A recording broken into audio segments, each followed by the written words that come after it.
मीलों की दूरी कुछ मिनटों की रह गई है। और इतनी आधुनिक उन्नति के बाद जो भारत 75 साल पहले संस्कृति से भरपूर माना जाता था, क्या वो आज भी वही है या बदल चुका है? यह समय है आत्ममंथन का। तो आइए इस 75वें साल के अमृत महोत्सव पर एक झलक देखिए कि इतने सालों में हमने क्या खोया और क्या पाया। मैं भारत का इतिहास हूँ, कभी गीता, कभी कुरान, कभी बाइबल का बोध हूँ, कभी वाहे गुरु का जाप हूँ, कहीं यमुना कहीं गंगा की धार हूँ।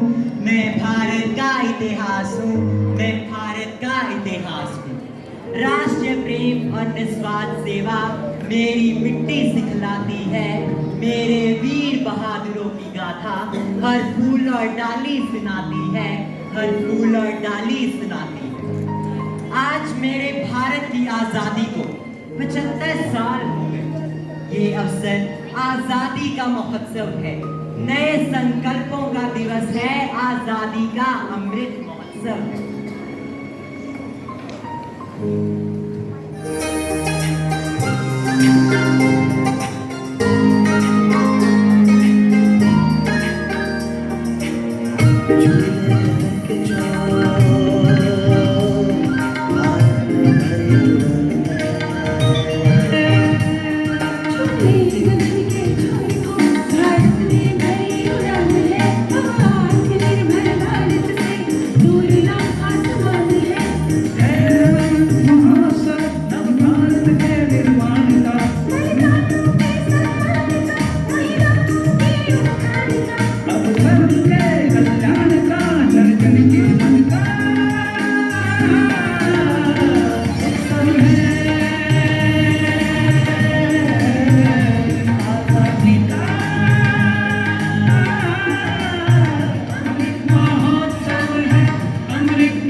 आजादी का अमृत महोत्सव है और हमने अपने भारत को स्वर्णिम भारत बनाना है, ये हमारा संकल्प है। पर मैं इतिहास आज के दिन आत्ममंथन करता हुआ देख रहा हूँ कि भारत ने बड़ी बड़ी ऊंचाइयां तो छू ली हैं, पर कुछ पीछे छूटा जा रहा है।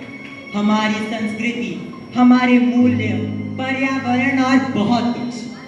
इसलिए ये समय आजादी का महोत्सव मनाने के साथ आत्ममंथन का भी है कि हमने क्या पाया और क्या खोया। ना संयुक्त परिवार रहे, ना ही संस्कार रहे। मैं, मेरा पति और मेरा बच्चा बस इसी को आजादी मान रहे। भाभी, भैया आते ही होंगे, चाय बना लो। हाँ जी भैया, रखने लगी हूँ। वसुदेव कुटुंबकम की भावना थी हमारी संस्कृति में। छोटा परिवार, सुखी परिवार, अकेलापन है हर स्थिति में।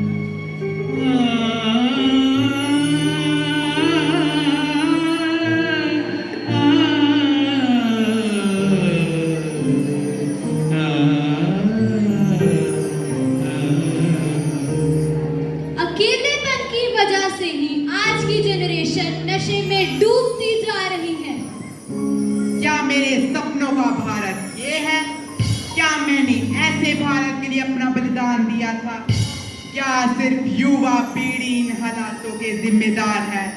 नहीं, सोचिए हमने क्या खोया और क्या पाया। मनुष्य आशियाना बना रहा पक्षियों का छीन कर, प्राकृतिक आपदाएं पड़ रही इस हसीन जमीन पर। नए वृक्षों को लगाकर वनों को घना करना, वन क्षेत्र बढ़ाना वन महोत्सव का एक अंग है। वनस्पति के अस्तित्व के बारे में सोचो, ये हमारा अस्तित्व है। पेड़ लगाओ जीवन बचाओ, पेड़ लगाओ जीवन बचाओ, वन महोत्सव मनाओ, जीवन में खुशियाँ लाओ। पेड़ लगाओ जीवन बचाओ।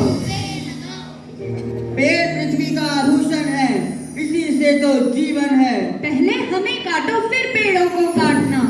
तभी सांस ले पाओगे जब पेड़ों को लगाओगे, तभी सांस ले पाओगे जब पेड़ों को लगाओगे। पेड़ नहीं काटेंगे तो घर कैसे बनाएंगे? पेड़ नहीं काटेंगे तो बढ़ती पेपर की डिमांड कैसे पूरी करेंगे? जरूरत है तो काटो, पर जरूरत से ज्यादा नहीं, और जितने काटते हो उतने लगाओ भी। आओ मिलकर हाथ बढ़ाएं, हर साल एक पेड़ लगाएं, आजादी के इस अमृत महोत्सव पर आत्म मंथन करके जाएं। करे प्रदूषण, नाली रोके, धीमा विष है पॉलिथीन। करो किनारा इस संकट से, बड़ी मुसीबत पॉलिथीन। मम्मा, मैं बाजार जा रही हूँ सब्जी लेने, आपके लिए कुछ लाना तो नहीं? बहू, थैला लेकर जाना, पॉलिथीन बैन हो गया है। आइए इस आजादी के अमृत महोत्सव पर अपने प्लेनेट को पॉलिथीन से आजादी दें। कपड़े का थैला अपनाओ, धरा को बचाओ। हर गीत में रिवॉल्वर की बात हो रही, हमारी सरकार आंखें मूंद सो रही। चल रही गोलियां शरेआम बाजार में, लॉ एंड ऑर्डर की धज्जियां उड़ाई बिना लाइसेंस हथियार में। डैड, मुझे लगता है हमें भी रिवॉल्वर ले लेनी चाहिए। पर रिवॉल्वर की जरूरत क्या है? रिवॉल्वर रखना आजकल का स्टेटस सिंबल है। नहीं बच्चे, ये स्टेटस सिंबल नहीं, समाज में बढ़ रही टेंशन है। मुझे तुम अहिंसा और शांति का दूत मानते हो? क्या मैंने ऐसे भारत का सपना देखा था जहां रोज गोलियां चलती हैं? सोचो तुमने क्या खोया, क्या पाया। सीमा पर शहीद होने वालों की बात एक दो दिन की होती है, पर ड्रग्स लेकर मरने वालों को जनता सालों रोती है। हर जगह चमक दमक का बोलबाला है, दिल के टुकड़ों को हर कोई विदेशी बनाता जा रहा है। यह आत्ममंथन का समय है, अब यह अमृत महोत्सव समझा रहा है। पापा, मैं कनाडा जाना चाहता हूँ, मैं इंडिया में नहीं रहना चाहता। पर बेटा, हम किसान हैं, हमारी जमीन की देखरेख कौन करेगा? ओ पापा, खेती तो मैं कनाडा जाकर पैसों की करूँगा, पैसों की। आप जमीन बेचो और मुझे कनाडा भेजने की तैयारी करो। पर अपने देश में क्यों नहीं रहना? पढ़ लिख कर अनएम्प्लॉयड रहना बहुत मुश्किल है पापा, बहुत मुश्किल है। मुझे तो तुम grand old man of India कहते हो, पर क्या ग्रैंड ओल्ड मैन की बात भूल गए? मैंने साबित किया था कि ब्रिटेन हमारी वेल्थ ड्रेन कर रहा है, पर आज तुम अपने बच्चों को विदेशों में भेजकर ब्रेन ड्रेन कर रहे हो। सोचो, क्या ये मेरे सपनों का भारत है?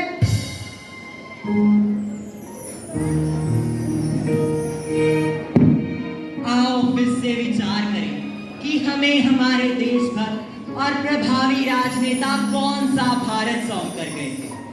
इस आजादी के अमृत महोत्सव पर आइए हाथ बढ़ाएं और उनके देखे सपने और अपने संकल्प की ओर चलें।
भाइयों बहनों, जब मैं सबका वेलकम कर रहा था, मेरे पास एक स्लिप आई थी, मैं भूल गया हूँ, तो इन्होंने मेरे को माफ़ कभी नहीं करना है।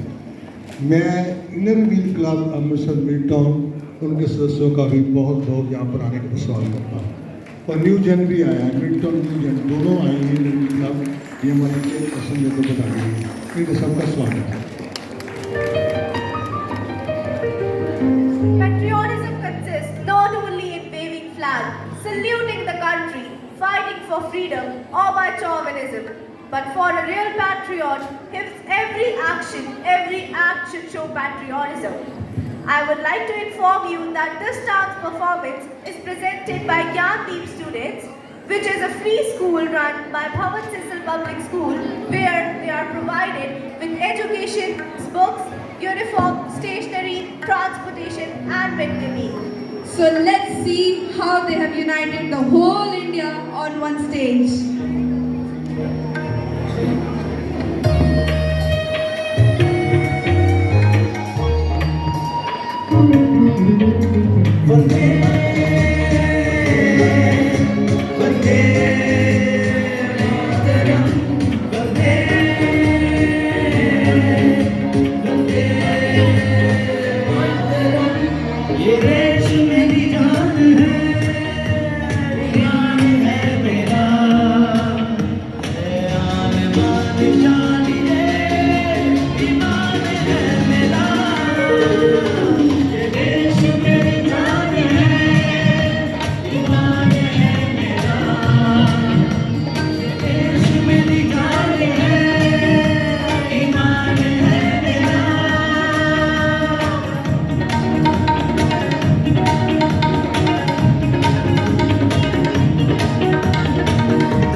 Wow, what a way to unite the whole India.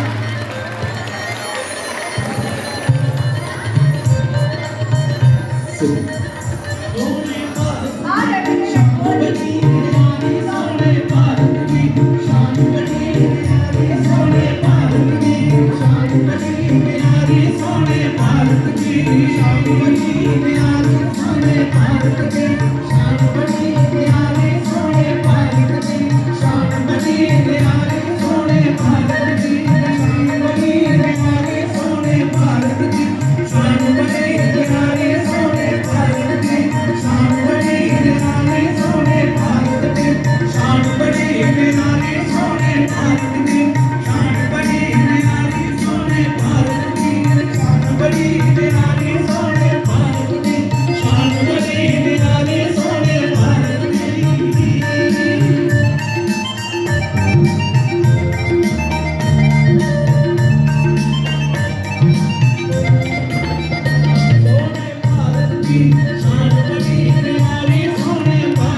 and bestow his blessings upon us.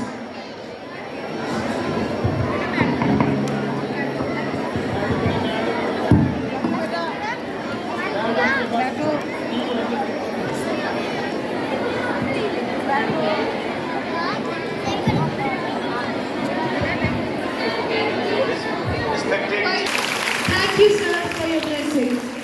Today we are blessed with the magnificent presence of Dr. Kunwar Vijay Pratap Singh, MLA. So how can we remain bereft of his gracious words? I entreat our chief guest, Dr. Kunwar Vijay Pratap Singh, to please come and share his life experiences with us.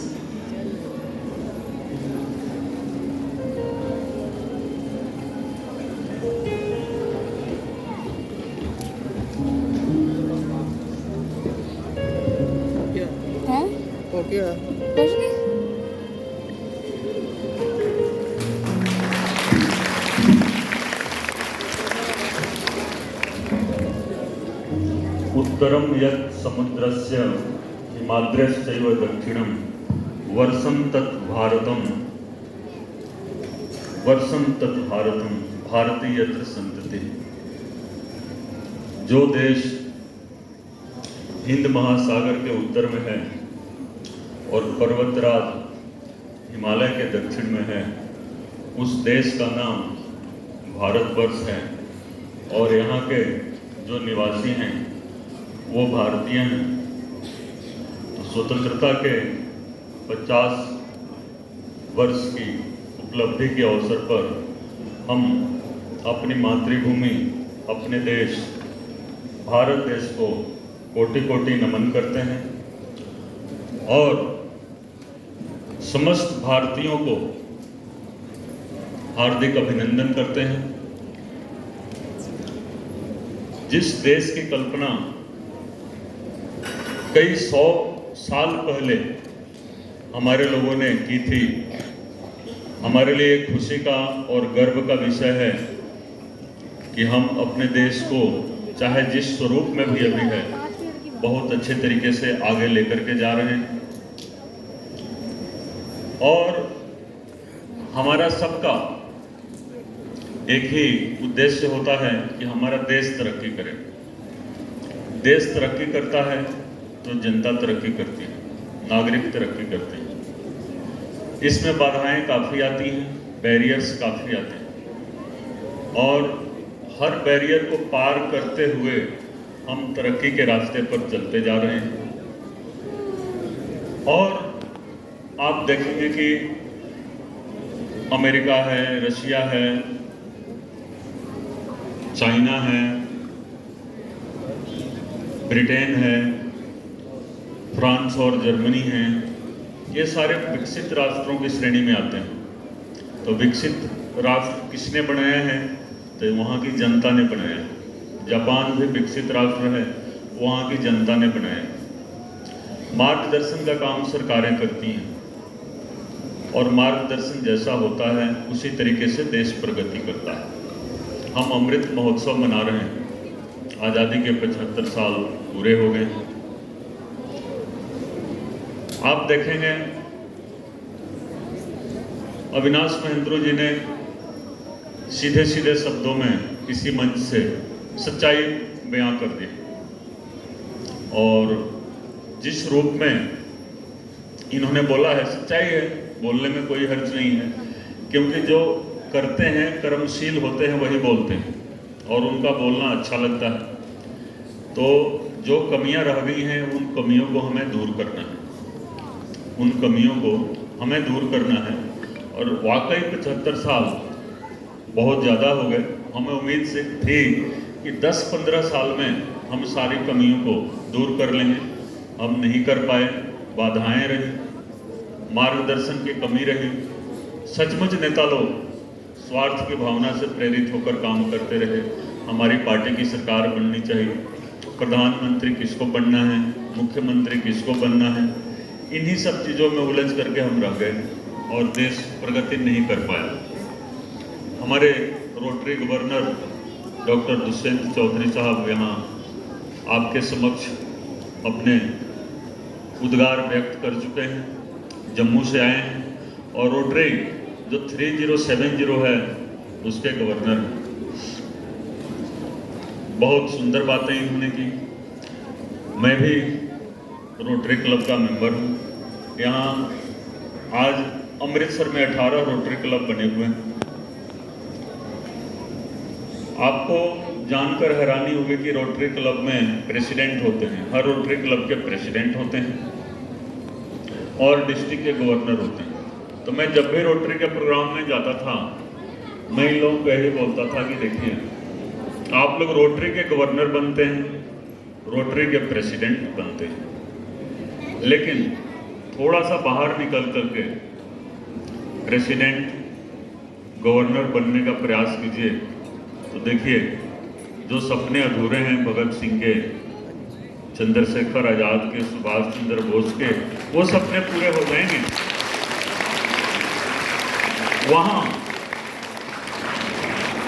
वहाँ सभी लोग चुप हो जाते थे कि ये तो संभव नहीं है, नेता बनने के लिए तो पता नहीं क्या क्या करना पड़ता है। और ये सच्चाई है हमारी डेमोक्रेसी की। और कई बार मैं बोलता था कि अगर आप नहीं उतरेंगे इस फील्ड में तो मुझे आईपीएस की नौकरी छोड़नी पड़ेगी और मुझे आना पड़ेगा। अविनाश महेंद्र जी मुझे बार बार मना करते थे कि नहीं, जॉब नहीं छोड़ना, 60 साल की उम्र पूरी हो जाए, नौकरी पूरी करनी है और पूरी करने के बाद जो मर्जी करो। मैंने कहा नहीं, हमें अपने लिए कुछ नहीं करना है, हमें जो करना है लोगों के लिए करना है। एक जिंदगी मिलती है, दूसरे जिंदगी का पता नहीं होता। तो वक्त आया तो हमने देखा कि सिस्टम बहुत ही खराब हो गया। जिसके पास जो अधिकार नहीं है वो काम कर रहा है, जिसके पास जो अधिकार नहीं है वो काम कर रहा है, और जो अधिकार है, जो कर्तव्य है, उसका पालन नहीं हो रहा। और जब बड़ी संस्थाएं और बड़े लोग ऐसा करें तो उस सिस्टम में रहने का हमें कोई अधिकार नहीं है। और जब मैंने ये निर्णय लिया, डॉक्टर दुष्यंत चौधरी जी को विशेष रूप से मैं बताऊंगा, क्योंकि यहाँ मैं कई बार बोल चुका हूँ। जब मैं ये निर्णय लिया तो मुझे सिर्फ 10 सेकंड लगा था, और उस 10 सेकंड में मैंने सब कुछ सोच लिया, सारा ब्रह्मांड हमें दिखाई दिया। जैसे कृष्ण भगवान ने विराट रूप दिखाया था अर्जुन को, तो वो सारा चीज़ हमारे माइंड में घूम गया। ये सारे सरदार भगत सिंह और राजगुरु सुखदेव, चंद्रशेखर आजाद, सुभाष चंद्र बोस, महात्मा गांधी, ये सारे घूम गए 10 सेकंड में। और हमने कहा कि अब हो गया। डीजीपी साहब का फोन आया था, मैंने कहा कि अब इस मोमेंट के बाद हम इंडिविजुअल कैपेसिटी में बात कर रहे हैं, डीजीपी और आईजीपी की कैपेसिटी हमारी नहीं है, और 10 सेकंड का बस। तो ये कारण क्या था? देखिए कारण क्या था। जब हम 97 में एग्ज़ाम दे रहे थे यूपीएससी का, आप सबको पता है यूपीएससी का एग्ज़ाम होता है, और मैं बार बार बच्चों को प्रेरित करता हूं कि आप लोग यूपीएससी का एग्ज़ाम दीजिए, उसी से आईएएस आईपीएस बनते हैं। तो उस समय 50 साल पूरे हुए थे, आज देखिए 75 साल पूरे हुए हैं, और 97 में 50 साल पूरे हुए थे। तो एक पेपर आता है उसमें ऐसे का, निबंध का एक पेपर आता है।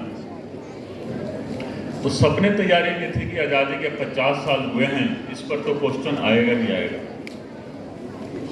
और सबको पता था, और सबको वही लिखना होता है। 5-6 ऑप्शन जरूर होते हैं, ABCD, किसी एक पर लिखिए, और पूरा 3 घंटा का टाइम होता है एक ऐसे लिखने का। वो आप बताइए, बच्चे 10 मिनट में एक ऐसे लिख देते हैं।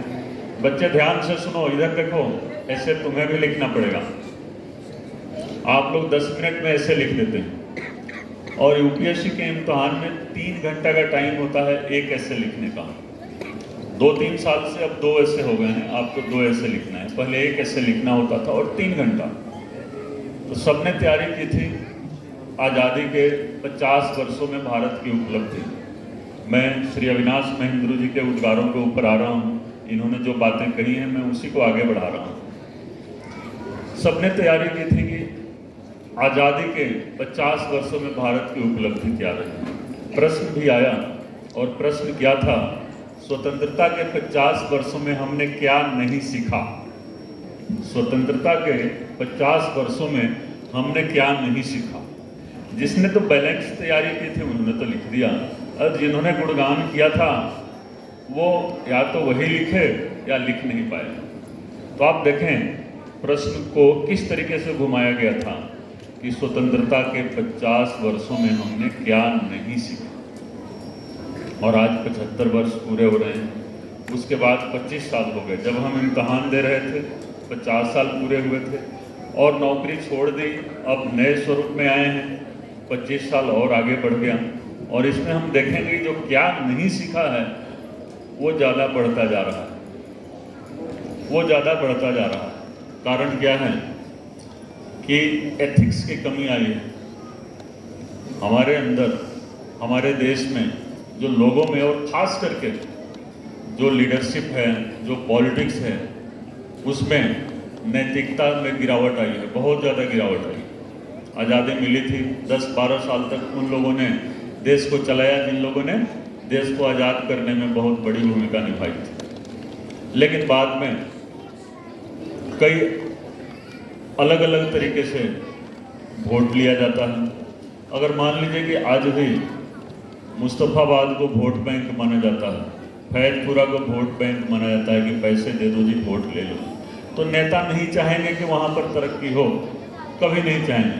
और 75 साल हो गए और वो एरिया जा कर के देखिए। विधानसभा में बजट सेशन के दौरान 29 जून को मैंने 0 आवर में कुछ मुद्दे उठाए।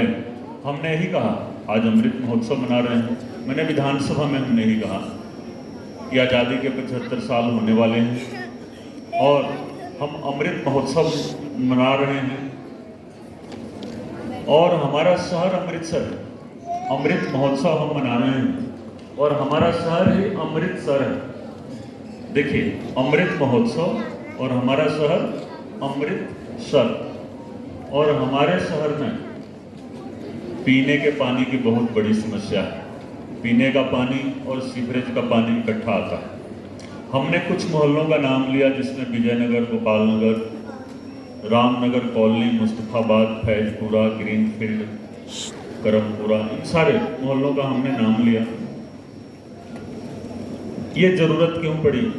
क्योंकि अगर हमारी राजनीति स्वच्छ होती तो स्वच्छ पीने का पानी हमें जरूर मिलता।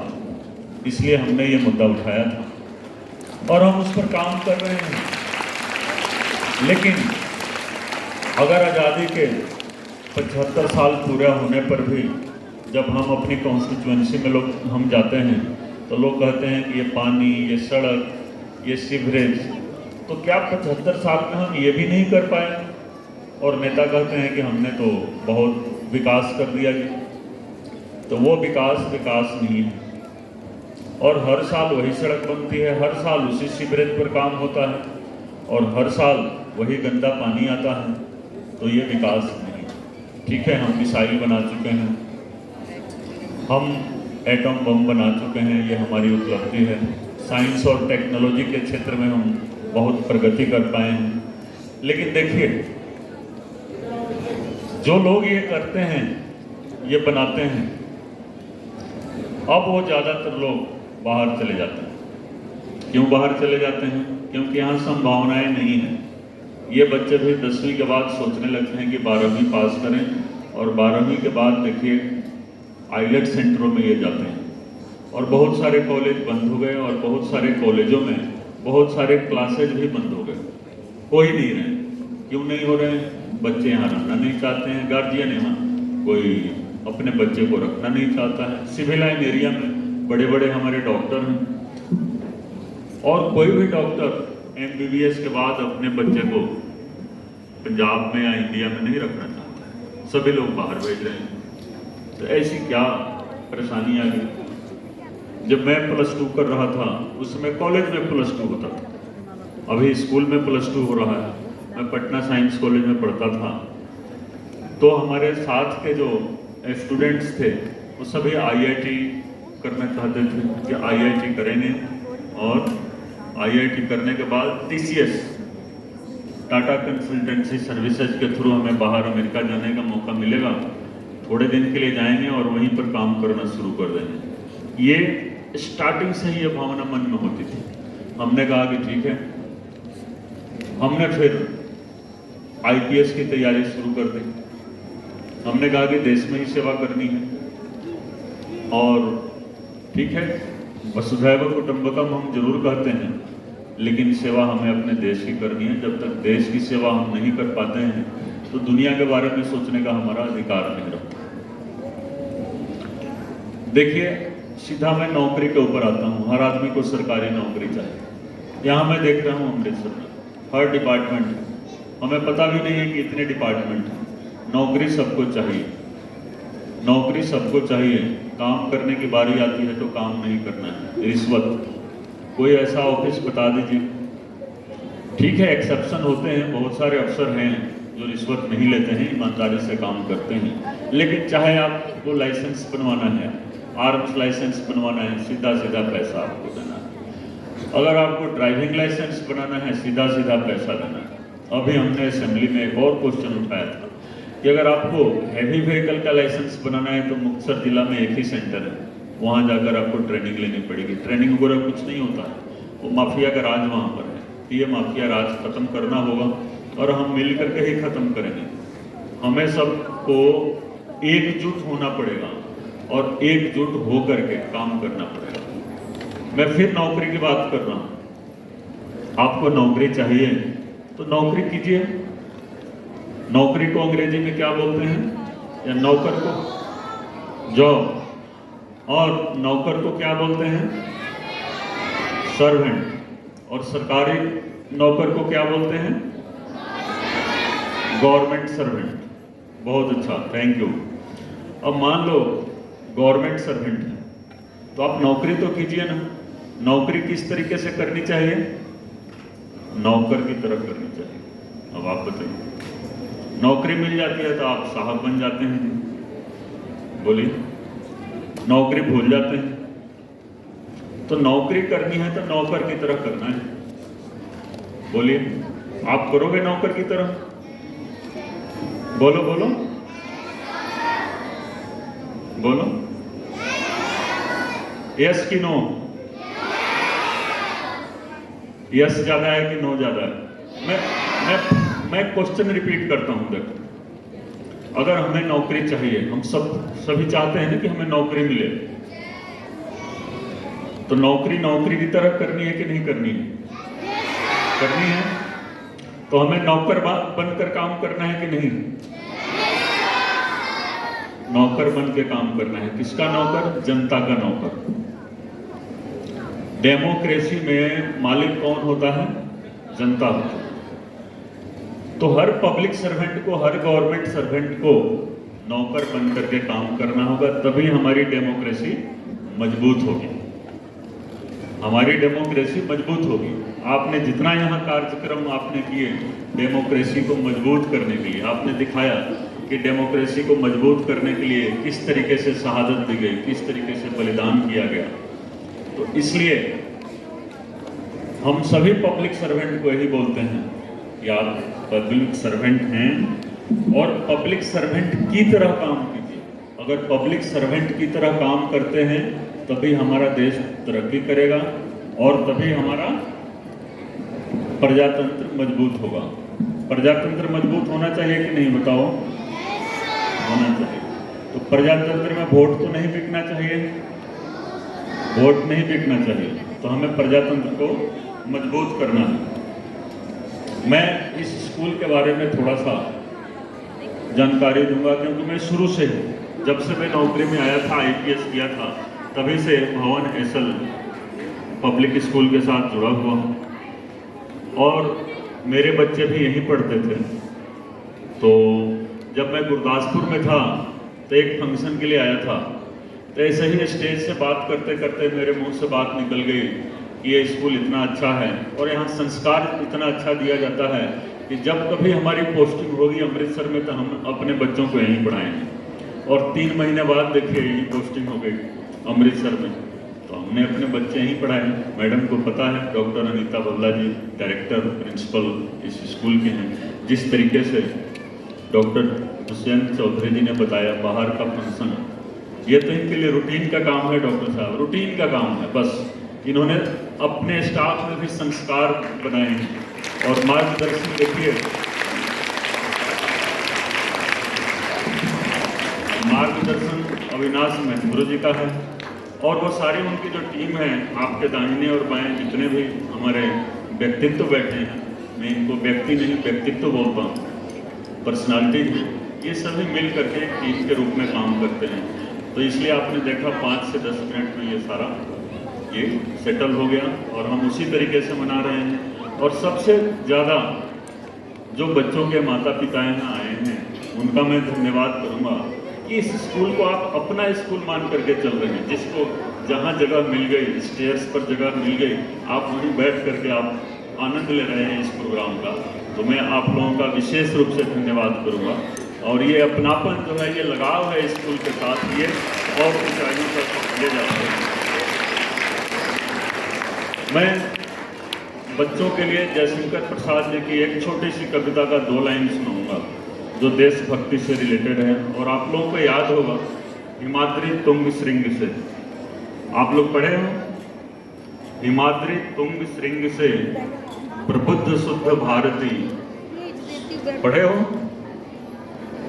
हिमाद्री तुंग श्रृंग से, हिमाद्री का मतलब क्या होता है? हिमालय पहाड़ को हम बोलते हैं। और तुंग क्या होता है? चोटी होती है, हिमालय की चोटी। तो आप देखिए जयशंकर प्रसाद जी हमारे कवि क्या कह रहे हैं, हिमाद्री तुंग श्रृंग से प्रबुद्ध शुद्ध भारती, भारती फिर वही भारतीय, हिमाद्री तुंग श्रृंग से प्रबुद्ध शुद्ध भारती, स्वयं प्रभा समुज्ज्वला स्वतंत्रता पुकारती, स्वयं प्रभा समुज्ज्वला स्वतंत्रता पुकारती, अमर्त वीर पुत्र हो, आप सबके लिए है, अमर्त वीर पुत्र हो। आज आपने देखा सरदार भगत सिंह जी का आपने बनाया हुआ था, सुभाष चंद्र बोस का बनाया हुआ था, वो सभी अमर्त वीर, अमर्त क्या किसको बोलते हैं? जो कभी मरते नहीं। सुभाष चंद्र बोस कभी मर सकते हैं जी? आप बताओ। सरदार भगत सिंह कभी मर सकते हैं? अगर मर गए होते तो आप उनका झंडा हाथ में नहीं लेकर के घूमते। तो अमर्त वीर पुत्र हो, दृढ़ प्रतिज्ञ सोच लो, अमर्त वीर पुत्र हो, दृढ़ प्रतिज्ञ सोच लो। दृढ़ प्रतिज्ञ क्या होता है बताइए? फुल डेडिकेशन, प्रतिज्ञा हमने कर ली, देश को आजाद कराना है, करा करके रहेंगे, गरीबी हटानी है, हटा करके रहेंगे, बेरोजगारी दूर करना है, दूर करके रहेंगे। अमर्त वीर पुत्र हो, दृढ़ प्रतिज्ञ सोच लो, प्रशस्त पुण्य पथ है, बढ़े चलो बढ़े चलो, बढ़े चलो बढ़े चलो। तो बच्चों, प्यारे बच्चों, इस प्रशस्त पुण्य पथ पर आगे बढ़ते जाओ, बढ़ते जाओ, बढ़ते जाओ। आप सभी का धन्यवाद। जय Hind. Now with the members of management to please come and extend a token of love to our chief guests, Dr. Kunwar Vijay Pratap Singh and Dr. Dushyant Chaudhary.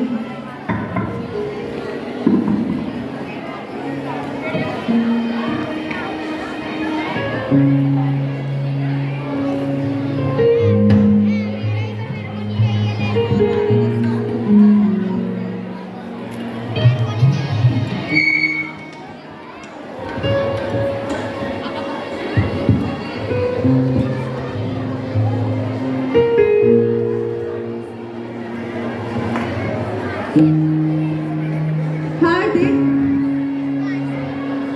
Now I call upon Hardik Sharma to collect his awards from the dignitaries. He is the district topper of JEE Main and KVBY exam. He also scored 98.4% in plus 2 exam, CBSE exam with 100% in chemistry and 100% in painting.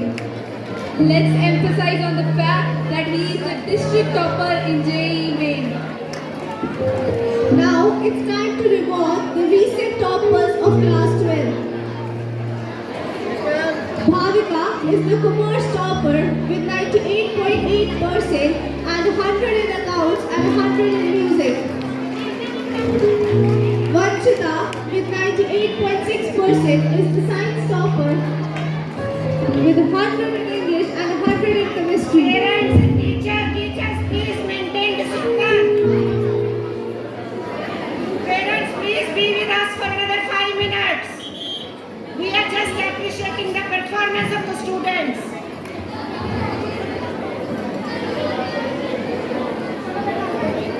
Gunjan with 98.6% is a science topper with 100 in English and 100 in physics. Daksh is the arts topper with 97.6% and 100 in psychology. Shivai with 98.2% is the with 100 in maths and 100 in chemistry. Lavisha got 98% with 100 in English, 100 in maths, 100 in chemistry and 100 in dance. Sneha scored 98%. Naman got 100 in accounts and 100 in BST. Sahil acquired 100 in accounts and 100 in a painting. Divansh acquired 100 in accounts. Radhika got 100 in maths. Shivya got 100 in business studies. Mansupreet got 100 in painting. Ridhamveer got 100 in painting. Pratishtha got 100 in painting. Nikita got 100 in music.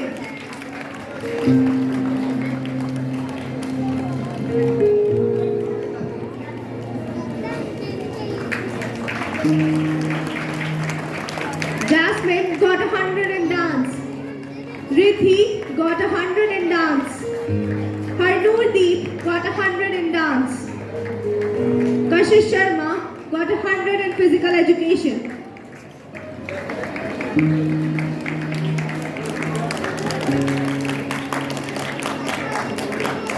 Please clap for them.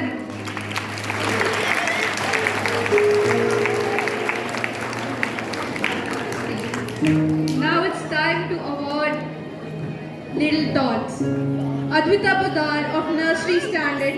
She is the winner of All India Quest Olympiad and got a certificate and a gift voucher. Bhanvi Bhamri of 3rd Standard is the winner of All India Quest Olympiad, winning a certificate and a gift voucher. Arav Mehra of Class 6 got selected in round 1 of Discovery School League by Byju's. He won a gift voucher.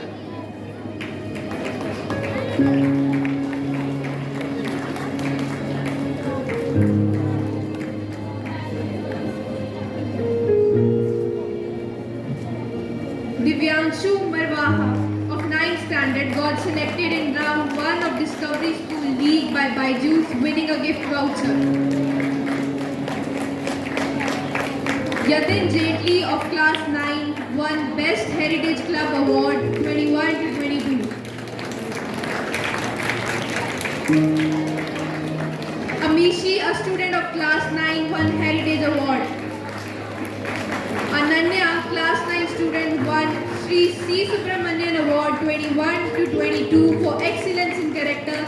She won a certificate and cash 500. Ishika Sethi, a Class 10 student, won C. Subramanian for excellence in character, winning a certificate and cash prize of 1000. Lakshmi Handa of Class 10 won Sri Pranjal Dev Karan Nanji Award 21 to 22. She won a certificate and cash prize of 1000. Yatesh of Class 12 won C. Subramanian Award for excellence in character and winning a certificate and cash prize. Bhagya, a Class 12 student of achieved Pranlal Dev Karan Nanji Award 20 to 21. Samriddhi of Plus 2 won Zonal Rank 8 in SOF, achieving a medal, a certificate and a gift voucher. In district level championship, Vansh, Mayank, Pratagya, Munish of 10th standard, Srishti, Riddhi of Plus 1, Kavya of 8th standard and Shaurya of 9th standard bagged many medals. Please give them a huge round of applause.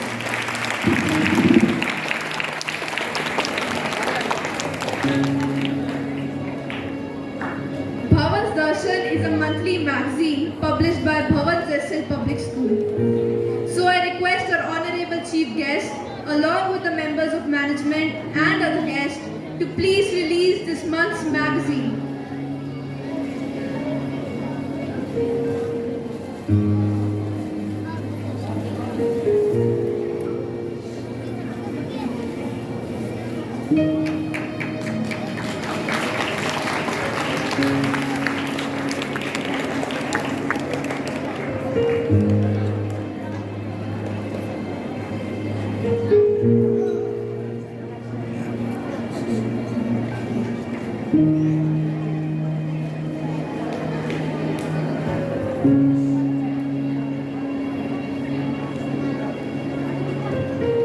Now I request the toppers of Plus 2 to come ahead for group photograph.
honor the chief guests, Dr. Kuwar Vijay Pratap Singh and Dr. Dushyant Chaudhary.